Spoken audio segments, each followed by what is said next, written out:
Mari kita tundukkan kepala kita berdoa. Engkau sungguh baik Bapa kami di surga, Engkau sungguh luar biasa, tak berkesudahan kasih dan setia, tak habis-habisnya rahmat-Mu selalu harus kita. Inilah kami Tuhan, anak-anak-Mu yang tetap setia datang kepada Tuhan, memuji menyenangkan hati Tuhan dan melakukan kebenaran firman Tuhan. Terima kasih Bapa yang baik, kami siap mendengarkan firman-Mu. Roh Kudus pimpin hati dan pikiran kami, dan kuasai tempat ini juga sekeliling tempat ini. Dalam nama Yesus kami siap mendengarkan firman-Mu.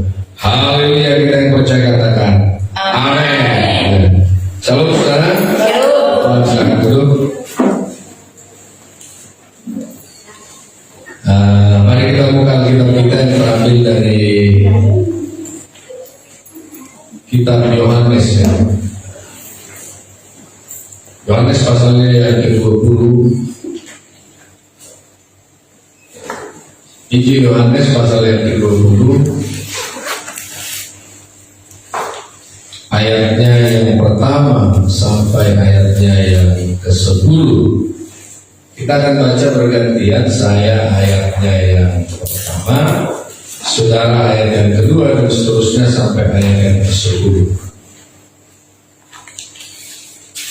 Dan baik, puji Tuhan ya, kita baca bergantian. Kebangkitan Yesus. Pada hari yang pertama minggu itu, pagi-pagi benar ketika hari masih gelap, pergilah Maria Magdalena ke kubur itu, dan ia melihat bahwa batu telah diambil dari kubur. Ia berlari bersama Petrus dan murid yang lain dikasih Yesus, dan berkata kepada mereka, Tuhan telah diambil orang dari kuburnya, dan kami tidak tahu di mana ia diletakkan. Maka berangkatlah Petrus dan murid yang lain itu ke kubur. Keduanya berlari bersama-sama, tetapi murid yang lain itu berlari lebih cepat daripada Yesus, sehingga lebih dahulu sampai di kubur. Ia menjenguk ke dalam dan melihat kain kafan terletak di tanah, akan tetapi ia tidak masuk ke dalam. Maka datanglah Simon Petrus juga menyusul dia, dan masuk ke dalam kubur itu. Ia melihat kain kafan terletak di tanah. Sedang kain peluh yang tadinya ada di kepala Yesus tidak terletak dekat kain kafan itu, tetapi ada di samping di tempat yang lain dan sudah tergulung. Maka masuklah juga murid yang lain yang lebih dahulu sampai di kubur itu, dan dia melihatnya dan percaya. Sebab selama itu mereka belum mengerti isi kitab suci yang mengatakan bahwa ia harus bangkit dari antara orang mati. Lalu pulanglah kedua murid itu ke rumah. Baik, puji Tuhan, saudara yang kasih, adalah peristiwa di mana setelah Yesus dikubur pada hari Jumat ya, sore, yaitu 2000 tahun yang lalu. Ketika Yesus dikubur, saudara yang kasih, pada hari yang ketiga sesuai dengan firman Tuhan, dia bangkit dari antara orang mati, dan murid-murid waktu itu belum percaya. Pada waktu itu mereka pergi ke kubur hari pertama minggu itu. Jadi saudara yang kasih, hari pertama minggu itu, saya ingatkan hari minggu itu bukan hari yang ke-7, ingat kan? Hari minggu itu hari yang pertama. Jadi hari yang ke-7 itu hari Sabtu ya. Tapi gak ada masalah, hari pertama adalah hari kemenangan, namanya di mana Yesus bangkit mengalahkan maut. Nah saudara yang kasih, murid-murid itu pergi. Dikatakan ada murid yang lain, itu yang dimaksud adalah Yohanes. Yohanes ini adalah orang yang rendah hati. Dia gak mau menyebut dirinya, bahwa dirinya lah yang berlari lebih cepat daripada Petrus. Kenapa dia gak mau menyebut dirinya? Ketika seorang hamba Tuhan, ketika seorang anak Tuhan yang rendah hati, meski saudara yang kasih dia berlari lebih cepat, meski dia ada di depan, dia tidak mengaku dirinya di depan. Namanya itu ciri-ciri orang yang rendah hati dalam Tuhan. Maka Yohanes bilang, maka murid yang lain itu berlari lebih cepat. Yang dimaksud murid yang lain adalah orang yang menulis, yaitu dia sendiri yang menulis surat ini, Injil ini. Nah saudara yang kasih, mereka pergi ke kubur. Waktu mereka tiba di sana, mereka melihat, saudara yang kasih, bahwa Yesus sudah lagi nggak ada di sana. Yesus sudah nggak ada di sana, kuburnya sudah kosong. Yang ada hanya apa katanya, ada kain kafan yang tergulung, dan tadinya mestinya itu berantakan. Mereka pikir ada orang yang mengambil Yesus, ada orang yang mengambil mayatnya. Sampai hari itu, saudara, sampai pada titik itu, murid-murid belum juga percaya bahwa Yesus bangkit. Ya. Tetapi puji Tuhan, hari ini kita semua adalah orang-orang yang percaya bahwa Yesus bangkit. Amin. Amin. Saudara, kebangkitan Yesus adalah satu momentum yang luar biasa untuk kita. Seandainya Yesus nggak bangkit, saudara yang kasih kita nggak ada sampai hari ini. Artinya kita nggak ada musuh-musuh seperti itu. Jadi mereka pikir Yesus diambil, dicuri. Tetapi kalau dicuri, kenapa kain-kainnya itu dilipat, digulung dengan rapi? Gak mungkin. Sampai hari ini saudara yang kasih, kalau tadi ada lagu kita, ada jalan kejam katanya lewat Via Dolorosa. Via Dolorosa itu adalah perjalanan Yesus ke kayu salib. Saudara kalau pergi ke Israel, nanti saudara dibawa lewat jalan Via Dolorosa. Nah, jalan Via Dolorosa itu saudara yang kasih adalah jalan sempit, di mana saudara yang kasih banyak orang kiri kanan. Ngerti ya? Jadi penderitaan yang dialami Yesus lewat jalan Via Dolorosa itu adalah di mana orang melihat dan cuek dengan peristiwa penganiayaan Yesus. Itu maksudnya. Jadi jalan Via Dolorosa itu jalan menuju Bukit Golgota, ada seperti jalan kecil. Kalau di sini mungkin seperti jalan rumah ini nih. Blok A, Gang Nemuta Galung. Kan ada tuh Gang Nemuta Galung. Kan sempit itu, rumah kiri kanan. Ya mobil kalau lewat aja satu dan teriak yang lain kan gitu. Ya, nggak boleh masuk sini gitu kan. Memang satu mobil. Nah, itu panjang, ada beberapa, mungkin ada bangsa 1,5 kilo ya, 1,5 kilo barangkali. Jadi jalan berterjal begini turun, terus belok begini. Nah, jalannya sempit. Nah, orang di situ rame orang jualan. Nah, Yesus lewat di situ. Bayangkan tidak ada orang yang peduli. Itu adalah gambaran begini saudara yang kasih. Itu gambaran di mana ketika kita terikat dalam dosa, teraniaya dalam dosa, tidak ada orang yang peduli dengan kita. Amin kan? Ya. Barulah ketika Yesus turun dari surga ke bumi, misi penyelamatan terjadi. Ketika orang percaya kepada Dia, maka dia diselamatkan.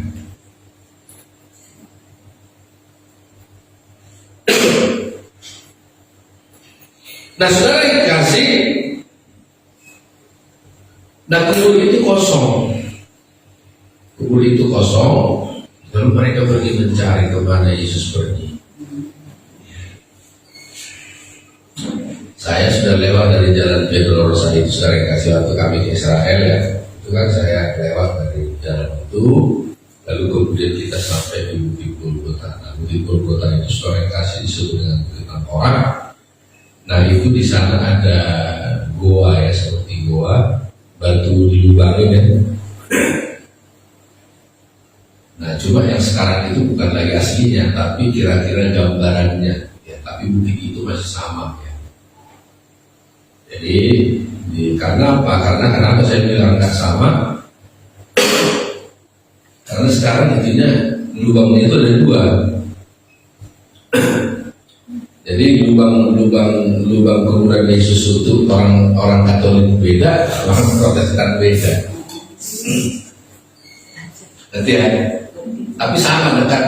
Nah, tapi digambarkan seperti apa yang diceritakan dalam Alkitab. Maka kita pergi ke sana, apabila atau apa namanya wisata rohani, saudara akan dibawa. Nah, jalan Via Dolorosa seperti ini, lalu kemudian Bukit Golgota seperti ini. Nah, saudara yang kasih, kebangkitan Kristus, ini yang mau saya sampaikan. Apa yang menjadi keuntungan kita ketika Kristus bangkit? Yang pertama saudara yang kasih, ketika Kristus bangkit dari antara orang mati, itu menunjukkan bahwa maut telah dikalahkan. Amin. Maut telah dikalahkan maksudnya begini, maut itu bukan lagi Amin ya. Kematian bukan lagi sesuatu yang menakutkan. Kenapa? Karena saudara yang kasih, sebenarnya ketika kita mati meninggalkan dunia ini, kita sedang menuju kehidupan yang lebih baik. Amin ya. Yaitu kehidupan kekal. Artinya kematian di dunia ini bukan lagi sesuatu yang menyakitkan, menyedihkan atau menyeramkan. Maka kalau ada orang takut mati, jangan-jangan orang itu takut menerima kehidupan yang akan datang. Nah, kehidupannya ada dua. Saudara, kehidupan kekal saudara masuk surga, tapi ada lagi kekekalan yang lain di mana itu saudara yang kasih masuk dalam neraka. Itu namanya penderitaan kekal, penganiayaan kekal. Di mana di sana dikatakan ada ulat dan saudara yang kasih yang nggak mati-mati. Oleh karena itu saudara yang kasih, betapa bangganya orang yang percaya kepada Yesus bahwa kematian bukan lagi sesuatu yang menakutkan.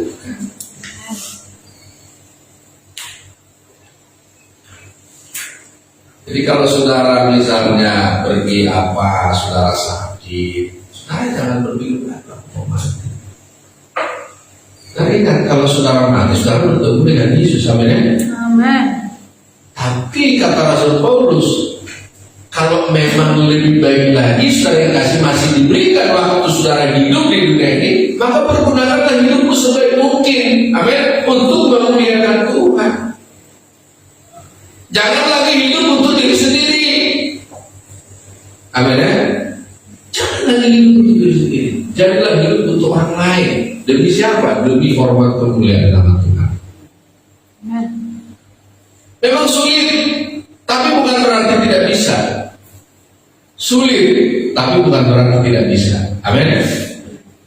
Harus kita katakan, orang lain bisa, kenapa saya tidak? Orang kekuatan kita dari mana? Bukan kekuatan pribadi. Kekuatan kita dari Roh Kudus, amin, dari Tuhan. Dia akan memberi kemampuan, kekuatan bagi kita.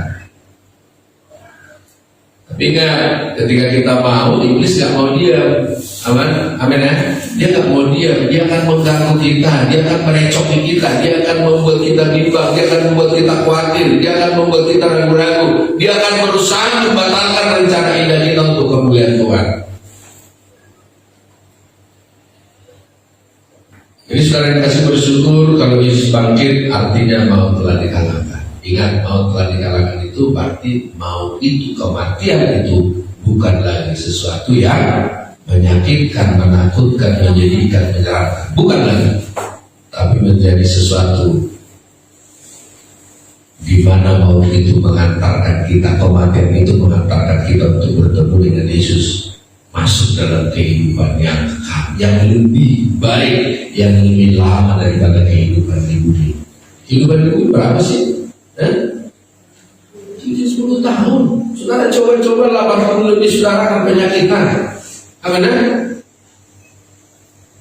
Ingat, orang kalau usianya 80 itu penyakit virus akan gampang menyerang.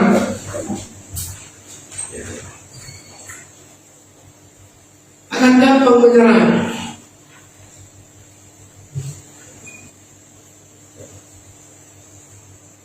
Nah, saudara yang kasih, maka saudara jangan minta umur terlalu panjang, tapi mintalah sehat. Makanya saya katakan orang yang mati jadi itu bagus. Benar nggak? Saudara yang kasih itu bagus. Tiba-tiba dia jalan, harus mati. Bagus. Dia nggak menyulitkan orang, dia nggak membuat istrinya teriak nangis terlalu lama, ya. Dia nggak membuat anak-anaknya kekurangan, dia nggak mendapatkan rumah sakit. Maka saudara kasih supaya engkau panjang umur, berikan hidupmu kepada Tuhan. Amin.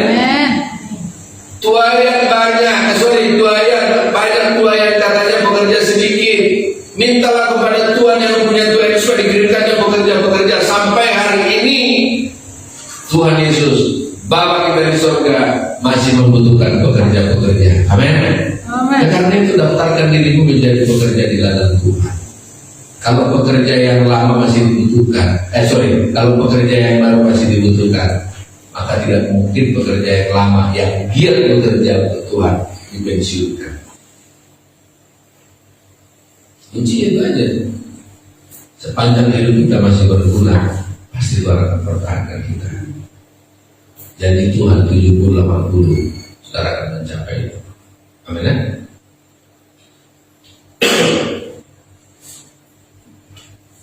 Yang kedua, saudara yang kasih, yang kedua, kebangkitan Kristus, saudara, itu menunjukkan bahwa saudara memiliki tempat di surga. Amin. Saudara memiliki tempat di surga. Kan dia bilang, kan dia akan datang kembali. Hari ini dia sedang menyiapkan tempat. Amin. Hari ini dia sedang menyiapkan tempat. Maka saudara jangan menggambarkan Yesus lagi sebagai Yesus yang mati di kayu salib, bukan lagi. Itu hanya cukup sebagai momentum di mana saudara mereview kembali kehidupanmu, mereview kembali betapa Yesus menderita untuk kita. Jadi jangan kita gambarkan lagi ada sampai orang mau kasih contoh dia disalib lalu. Bukan itu. Cukuplah Yesus yang menderita, tapi setelah dia menderita untuk kita, maka kita persembahkan hidup kita. Amin. Kita persembahkan hidup kita.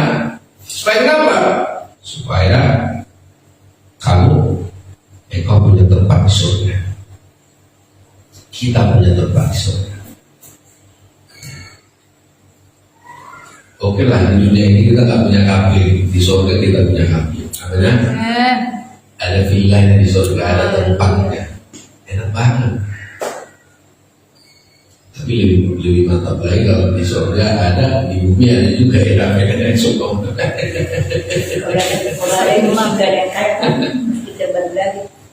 Saya nggak setuju kalau semua orang jadi kaya, nggak setuju saya. Iya kan? Karena kalau semua orang jadi kaya, siapa orang miskin dia? Lalu siapa yang suruh dia kaya? Karena ada orang miskin yang menyebut orang kaya itu kaya. Saya ingat waktu di LP Sukamiskin, saudara yang kasih, di LP Sukamiskin itu kan para koruptor, orang yang biasa banyak duit. Suatu ketika kami kunjungan di sana, lalu bincang dengan teman, salah satu teman di sana yang saya ditahan. Ada wacana katanya dari Kemenkumham untuk supaya di Sukamiskin itu tidak ada lagi tahanan kriminal. Jadi cukup kelompok koruptor semua. Nah itu koruptor itu protes. Berusaha mereka protes, meski dia tahanan dia mencoba protes. Protesnya apa? Jangan dong. Nanti kalau semuanya di situ, siapa dong yang nyuci baju kami? Siapa nanti yang disuruh untuk ngepel kamar? Siapa nanti yang disuruh untuk mijat? Siapa yang disuruh untuk nyuci baju? Ada ya? Kalau di penjara begitu ada. Mereka cuma pindah tempat penderitaan mereka tidak bisa berjumpa dengan istri dan anak-anaknya, itu aja, nggak bisa bebas. Kalau soal suruh menyuruh masih mereka, ya. Nah itu protes. Kenapa protes? Karena mereka butuh itu. Maka saudara kasih, kalau saudara miskin, merasa saudara miskin, saudara dibutuhkan orang kaya, amin.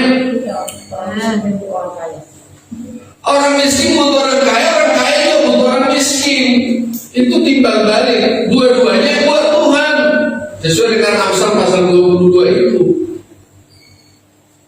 Orang kaya, orang miskin bertemu, yang membuat dua-duanya adalah Tuhan. Maka saudara kasih, jadilah sesuai fungsi masing-masing. Kalau miskin ya tahu diri lah, amin. Kalau kaya rendah hati lah, amin. Ini sudah miskin tinggi hati pula, mereka itu udah repot kemana-mana. Ya.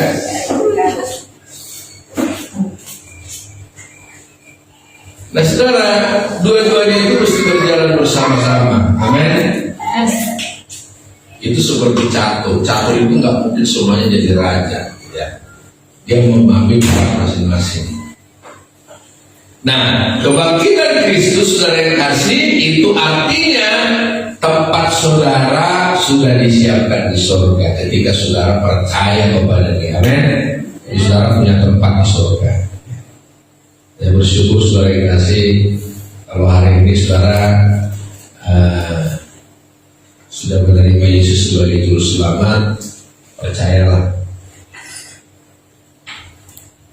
engkau nanti ketika kelak nanti Yesus datang kali yang kedua, maka saudara dijemput untuk masuk ke tempat yang baru. Amin. Tempat yang baru, yang lebih indah, yang lebih baik. Lalu saudara yang kasih, yang ketiga saudara yang kasih, kebangkitan Kristus itu menunjukkan bahwa kita sudah menang. Amin. Kita sudah menang. Maka saudara, saya salut ya dengan orang-orang percaya. Orang percaya kalau dia lebih sungguh lagi kepada Tuhan, dia nggak pernah mencelakai orang lain. Amin ya. Dia menang. Jadi menang mengalahkan kedagingannya, menang mengalahkan banyak hal ya. Jadi saudara yang kasih, orang-orang Kristen, orang-orang percaya ketika dia ada di dalam Tuhan, saudara yang kasih, kata kalau dibilang minta maaf itu juga sulit bagi orang percaya. Amin. Gak sulit, memang paling susah itu minta maaf. Tapi ketika kita saudara yang kasih betul-betul mengikuti Yesus, kata maaf itu gak sulit. Amin. Kenapa? Kita dimampukan. Amin. Kenapa? Karena kita sudah jadi pemenang, dimampukan untuk berbeda dengan orang lain.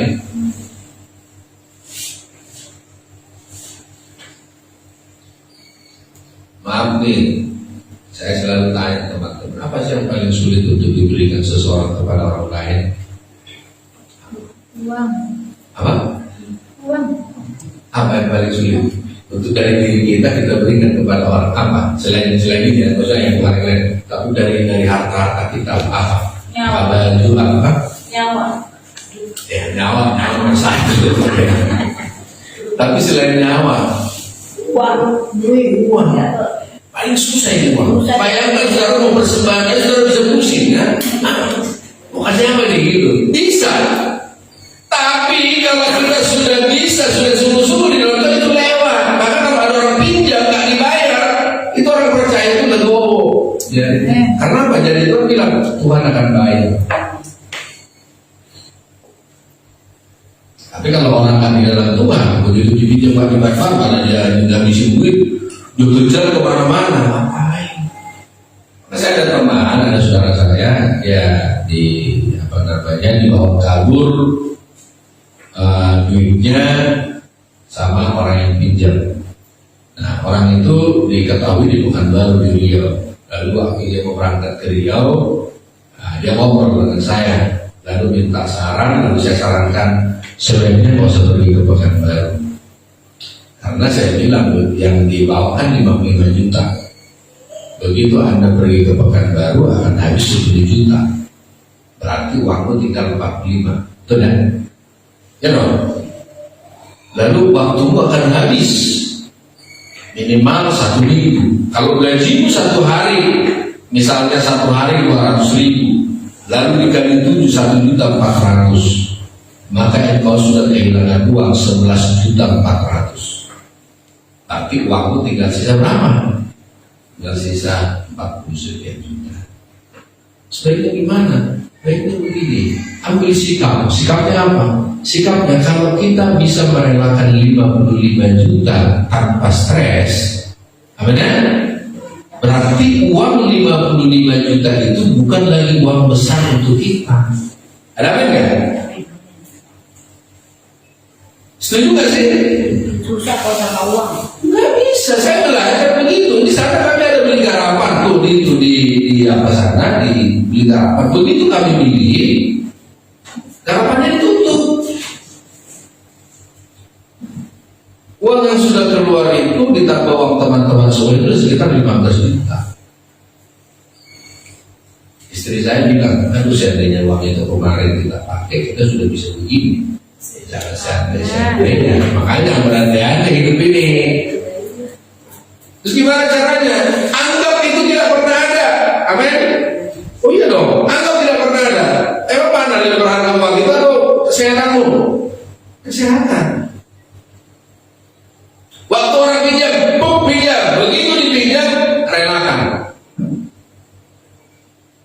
meminjam tidak kembali itu ada hukumnya. Amin ya? Tapi ingat, saudara nggak meminta itu kembali, saudara juga akan diganjar oleh Tuhan dengan berkat yang lebih lagi. Ada amin kan? Ini yang praktek jadi itu.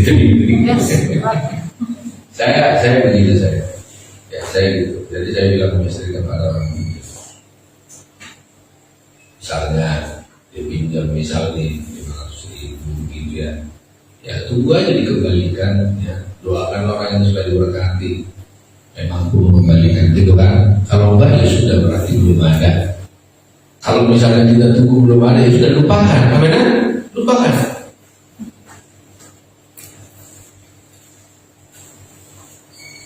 Karena istri saya pernah dipinjam orang, zaman dulu ya, dipinjam. Nah waktu dipinjam, orang yang pinjam kan aneh-aneh. Waktu dipinjam, ya, lalu kemudian nggak dibayar. Pas udah ketemu, dia ngomong, uang yang kemarin saya udah pinjamkan lagi ke orang kayak gitu. Maksudnya uang yang kemarin sudah dipinjam tetangga sebelah lagi gitu. Maksudnya, minta lama tetangga sebelah dulu. Kurang kerjaan kita. Akhirnya kita lupakan. Akhirnya kita lupakan saja apa-apa. Toh juga kita nggak mati gara-gara itu. Akhirnya, ya dong. Masa kita kehilangan 1 juta kita langsung jadi miskin ya nggak mungkin. Yang ada saudara akan bertambah di berkati Tuhan. Kenapa demikian? Karena dia jadi Tuhan. Saudara adalah orang-orang yang berkemenangan. Amin. Jadi menang dalam segala situasi, menang dalam segala keadaan. Mau COVID-19 sudah berlangsung 2 tahun lebih, ya. Orang lain bisa stres, orang lain bisa pusing. Saudara jangan ikut pusing. Amin. Jalani hidupmu, tetap enjoy, sukacita, harus berani bayar harga. Misalnya harus menjual sesuatu, jual, gak ada masalah. Benar? Jual. Kalau misalnya memang ini nggak bisa lagi digunakan, ya sudah jangan digunakan. Harus berani. Supaya enjoy, benar? Jangan dipaksakan. Kalau rumahmu hari ini gantungan nggak bisa diteruskan, ya sudah tahan dulu, biarin, nggak apa-apa. Kalau hari ini akhirnya setelah COVID nggak jadi di rumah, ya sudah nggak apa-apa. Amin. Kan Tuhan juga bukan itu tujuan kita. Kemenangan kita bukan di situ letaknya. Bukan berarti Tuhan nggak bisa gantikan, nanti bisa Tuhan gantikan. Saya banyak kehilangan teman pas COVID ini, saudara. Teman saya Mas Dewan berangkat ke Amerika. Saya WA, pasti nggak dibalas-balas. Saya baru dengar kabar kemarin, pasti harus meninggal katanya dia Amerika. Nggak dibawa kemana? Ya, dia tadinya hanya berkunjung ke arahnya. Begitu dia berkunjung, terus COVID, nggak bisa keluar dari Amerika. Ya, ketahan di sana. Rupanya entah mungkin keserangan atau apa, dia meninggal di sana. Ada lagi teman saya satu lagi namanya Pak Jepri. Dia sudah kena penalti dari Amerika selama 10 tahun. Jadi tadinya dia warga dari Amerika. Di sana dia melanggar hukum, lalu kemudian dikembalikan ke Indonesia. Istrinya tinggal di sana. Di Amerika, anaknya tinggal di sana semua. Dia dikembalikan ke Indonesia. Selama 10 tahun tak boleh masuk Amerika. Kemarin harusnya Februari dia sudah bisa masuk Amerika tahun 2020. Bahkan dia udah ngomong ke saya, Pak Tony, nanti kalau saya sudah sampai di Amerika, saya akan kirim surat ke Pak Tony, nanti Pak Tony saya kasih rekomendasi supaya bisa masuk ke Amerika. Nanti Pak Tony datang 1 kali, lalu balik, lalu Pak Tony masuk lagi, nggak apa-apa ke Amerika. Ke Amerika itu kan yang susah itu masuk 1 kali. Makanya saya Saifudin Ibrahim, Saifudin Ibrahim masuk 1 kali ke Malang istrinya, begitu masuk balik dulu, baru dia berangkat lagi. Nah dia kalau dia berangkat yang kedua, dia bisa tinggal di Amerika. Baik dia mutar-mutar kemana, dia nggak usah balik lagi, boleh. Nah ini Pak Jeffrey ini, begitu dia persiapan dia ngomong, aku udah kangen sama istriku Pak Tony. Tahu gak jumpa dengan istri, dia cuma bisa video call. Ya. Karena apa? Karena dia kena hukum, jadi dia nggak boleh masuk Amerika, dia mesti balik ke Indonesia. Nanti 10 tahun baru namanya dipulihkan, dia baru bisa balik ke Amerika. Bulan 3 COVID, dia nggak bisa berangkat, ketutup Amerika, ketutup Indonesia juga ketutup, terblok semuanya. bulan Juli dia meninggal karena bulan April mungkin dia pusing, stres saja yang Amerika sakit, sudah mati. Maka saudara yang kasih, kalau kita bisa hidup masih bertahan sampai hari ini, saudara itu juga saudara syukuri, amin. Jangan disyukuri hanya karena kita melimpah, enggak, bukan hanya itu, tapi kalau hari ini kita masih diberikan kehidupan, meski mungkin biaya ekonomi, secara ekonomi kekurangan, kita masih harus bersyukur, amin. Kita masih orang-orang yang benar. Utang di mana-mana, udahlah nggak apa-apa, nanti utang bisa dibayar, amin. Yang penting jangan banyakkan utang daripada aset. Saya ingatkan, misalnya asetnya 50 juta, utangnya 200 juta, itu udah nomor 150. Jangan ya. Sepanjang utangmu masih di bawah asetmu, itu masih sehat, amin. Itu masih normal. Makanya hitung utang di mana-mana sudah, nanti juga pasti kebayar. Banyak cara Tuhan membayar. Amin. Amin. Tiba-tiba saja mesti yang utang itu tiba-tiba meninggal, dia berbicara di kamu. Anaknya bebas. Atau tiba-tiba banknya ditutup, dilikuidasi, tiba-tiba berkasnya hilang, nggak ada tagihan lagi. Bisa, semuanya bisa. Makanya Tuhan itu jangan dijangkau. Amin. Amin. Saudara sebagai pemenang selalu punya cara untuk menang.